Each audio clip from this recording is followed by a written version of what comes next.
This is the underdog race car that got itself banned for being too good. And that's because this is the 1988 Audi 200 Transam. After the fall of Group B, Audi was keen to have a deja vu moment and do it all over again in a completely different class of motorsport. So they set their sights on the American Transam.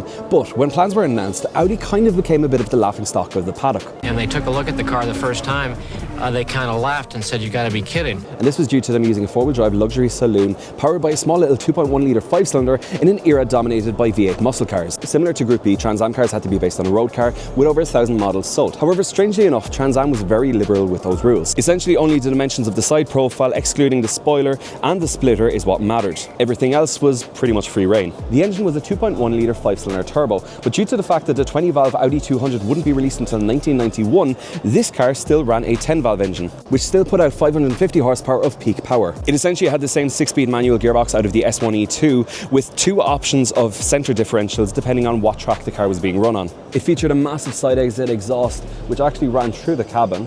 And my favourite little feature is this knob here for controlling the wastegate pressure on the fly, which allowed this car to make all of the noises. Despite handicaps being put on all-wheel drive vehicles in Transam at the time, Audi won 8 out of the 13 races. As long as we can run on a four-wheel drive car, we were looking very good. The Audi 200 was especially successful when the track was wet or technical, and Haywood would go on to win the 1988 championship. However, Audi's success would be short-lived because Transam would end up banning all-wheel drive cars from then on, which would lead to the development of this, the iconic Audi 90 IMSA GTO and subsequent S4 GTO. And if you know my love of cars and my love of 5-cylinders, this is one of my icons. So please don't follow Retro Garage if you don't like old school and classic cars like this.